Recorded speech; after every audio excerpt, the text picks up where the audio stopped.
Venice is one of the most unique cities in the entire world, but so many people just write it off as one big tourist trap, and that's just not true. I'm going to talk about some common mistakes and money-saving tips. I'm going to touch on some food recommendations and where not to eat. I'm going to talk about some underrated and overrated spots, and of course, where I stayed and what you can do to save money on some accommodation. So first thing to note, and huge mistake that a lot of tourists make, is when they come in by train, they end up getting off at the wrong train station. There are two stops in Venice. The first one is inland, and it is not the one that you want. You want to be looking out for Santa Lucia. Now, also keep in mind that if you are coming in on the train, you're going to have to tackle a pretty big staircase if you're going to carry your bags into the city. So just be prepared for that, pack light, or arrange some transportation with your hotel, because the stairs, not always fun for some tourists. Now, one really big mistake that I see a lot of tourists make are with the gondolas. And yes, the gondolas are well worth it. It is expensive, but it is a really unique way of seeing the city. And of course, it's like when in Rome or when in Venice, you're gonna do a gondola, right? Well, the mistake is that people don't recognize that gondolas actually have set rates here in Venice. In the daytime right now, it's set at 90 euro, and in the evenings and nights, it's set at 110 euro. So make sure that you recognize two different rates and figure out which time of day makes most sense for you. Now, for me, I actually think that the nighttime is better for a couple of reasons. The first reason being there's just less traffic on the water. It means the gondolas are way more stable. It's that charming, peaceful feel. It's just not as chaotic as in the day. Second is there's just something special about being on the canals under the moonlight. It really is just unique and wonderful. But if you don't want to be stuck paying that night rate but still want a special experience, two recommendations for you. The first is get up early in the morning. Once the day rates start at 7 a.m., most of the tourists are still going to be asleep, so there's still going to be less traffic if you can do a gondola experience in the morning. The second tip, and this is what I just did, if you're lucky enough to visit during the winter when the sun sets a bit earlier, you can actually be paying that day rate but have it feel like nighttime because the sun is already down. But even if you're going in the summer, a pro tip is make sure that if you do want that last day rate, do it around like 6:45, 6:50 p.m. because most of the tourists, they're already going to be off at dinner, which I'll tell you why that's a mistake in a minute, but it means that the canals are a little bit less crowded than in the day. Now, another huge mistake that I made and a lot of other tourists do as well is with the water bus, which is how you're actually going to get around Venice. It's the public transit here. It's great, but recognize that single ticket prices are absurdly high, about $10 US each way. So instead, make sure to get a 24-hour pass. Those currently are about $25, so save yourself some money. Now, another really important thing for you to know about are the traghettos. You'll notice there's really only two main bridges that connect over the main canal, which means you're gonna have to use some form of public transit unless you wanna walk to those touristy areas.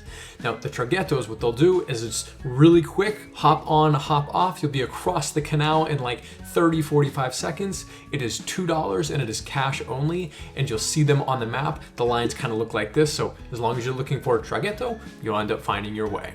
Make sure that you schedule time in your day to just wander, especially at night. Tourists often walk themselves out by the day, and at nighttime when it's most peaceful and just really special, they don't have the energy to. So if you are gonna walk around at night, please just also make sure to be quiet. There are real people who actually live in the city, and you wanna be respectful for the locals. But do note that while it is very walkable, it is easy to get lost because like a lot of like really narrow alleyways and just tight corners and turns, and it is really fun to explore. Again, you're completely fine, you're in no danger, but if you are wanting to make sure that you know where you are at all times, I use an eSIM called Airalo, and this is a company that I've partnered up with because if you don't know me, hi, I'm Camden. I move to a new country every single month, so I've tested a lot of eSIMs and I just found these guys are the best, so I asked them for a discount code to share with you guys. Basically what you need to know is before you ever come to Italy, you can just download the Airalo app and you can pre-purchase cell data, so your Google Maps or Apple Maps, whatever you use, it's gonna work, so you can navigate Venice like a charm. That's what I just did, and yeah, it was a piece of cake, so feel free to check that out if you want. But let's talk about some food recommendations and a couple mistakes that tourists make with food. The first big mistake is people go to Venice and they're like, I'm in Italy, where's the pizza?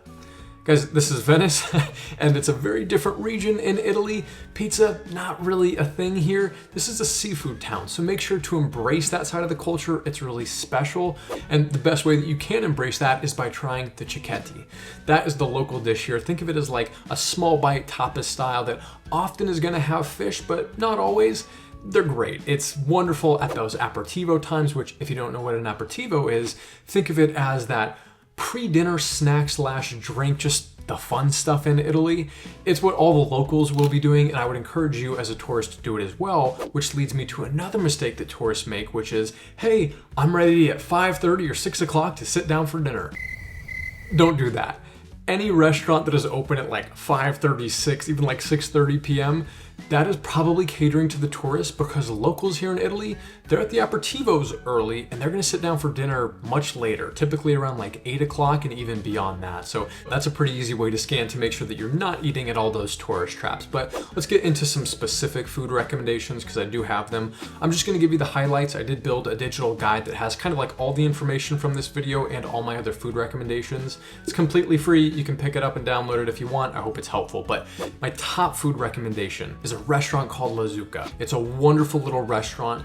A lot of tourists do know about it, but it is really quality. It is focused on traditional cuisine up here. There's some healthy options. They use quality ingredients. It's a spot that's well worth your time, and I don't think you'll end up regretting. But if you're looking for an elevated dinner experience, there is a spot called Al Covino, and this place was fantastic. You definitely do need a reservation at this one, but the chef, so passionate about his craft, he comes out and introduces you to each dish, talks to you. I mean, he was just wonderful. Flavors were out of sight. Like, it was just a great experience, so definitely recommend them. If you are looking for a recommendation for the cicchetti, there's a spot called Bar all'Arco, and this spot is gonna be packed. I'm not gonna lie to you, it's in a pretty touristy area of town, but they still managed to serve mostly locals and the tourists who are willing to try it. Great cicchetti there, wonderful experience. Do not think of a sit down, think of a lively bar where it's gonna be packed, you're gonna stand up and eat, and you're gonna have a great time. Now, after dinner, if you're looking for a great cocktail bar, we did find one called Mercante. It was exactly what we were looking for in a cocktail bar. Really kind staff, unique drinks that were really good, and we spent more time in there than we thought that we would, so it was an enjoyable experience that you might enjoy as well. But let's talk about some of those spots that you're definitely going to want to hit on your trip. The first is obviously St. Mark's. This isn't a spot that you're going to miss when in Venice. Just recognize that this is going to be the hub for the tourists. There are going to be swarms of people, so I'd recommend that you either do this as early in the day as possible or as late in the day as possible. Another spot that a lot of tourists venture out to is Murano, and this is actually a separate island in Venice that you will need to take the water bus to.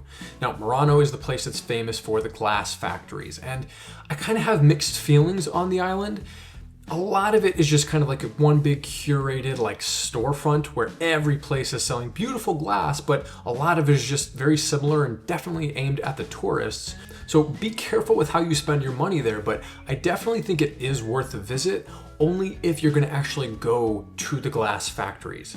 There are a bunch of them, and a lot of them are free where you can actually go and just watch the glass blowers work, and it is just a fascinating experience. Another kind of unique and totally free experience is there's a spot that I put in the digital guide, just a point on the map where you can actually just look straight into where they build and like maintain all the gondolas. Just a really unique experience, right? Where else are you gonna see people working on gondolas other than Venice? I don't know, we really enjoyed it, so thought you might as well. Now, before I talk about the most overrated spot, I wanna talk about an underrated place, which is the theater. If you're into opera and just theaters and beauty, this theater was incredible. It was well worth the price of admission. We were just blown away with how gorgeous it was actually, and it is well worth your time. But one overrated place that I just can't really recommend is this bookstore pops up on everybody's list because I think it's supposed to be charming, and don't get me wrong, it is, and that's not discouraging you from going, but just recognize that this is not a hidden gem. Even in the winter when we went, which was low tourism season, it was basically just one big long line. You are not having an opportunity to look at any books. You're just walking through, everybody's taking selfies and pictures, and it is really cute, but it just isn't that place for real book lovers, so I just wanted to warn you about that. But let's talk about which area of town you might want to stay in and how to save some money. So first, where I actually stayed. I stayed in this Airbnb, and Let me tell you, this place was stupid nice. Sarah and I were celebrating a special occasion, so we decided to splurge, and it was well worth it. This Airbnb was like 2 bedrooms. It was like a corner unit, like overlooking the canal. We had a gorgeous balcony. It had gardens, like just an insanely nice living room. Like we almost didn't know what to do with the place. It was just so much space, but probably a phenomenal spot for a family or 2 different couples or just anybody else who's looking to pay up for like one of those elevated experiences. Hotels in Venice can be expensive, so I'm glad that we splurged on this as opposed to a hotel, because this truly was unique. But if you're looking for something that is much more budget friendly, then I kind of have 2 recommendations. The first is, if you're really a budget traveler, stay on the mainland part of Venice, where I talked at the beginning of this video of having that other train stop. That train station is only like a 10-minute ride into where everybody else in Venice is going to be hanging out in, and it is definitely worth saving your money if you're on that budget to just save on accommodation, train in the morning, and train back out at night. There's no shame in doing that, and you'll save a pretty penny. Now, if you are dead set on staying in kind of that touristy area where we stayed, I want to show you the map and show you this area right here is where prices are going to be highest. It's where you're going to have the highest population of tourists. If you're looking for something a little bit cheaper, I'd look at any of these circled areas. These are the more local residential areas. Hopefully that'll help save you a little bit of money. But if you're going to go visit other places like Milan or Florence or Rome, I also have videos on those that you can watch right here. But I hope all this was helpful, and we'll catch you guys next time.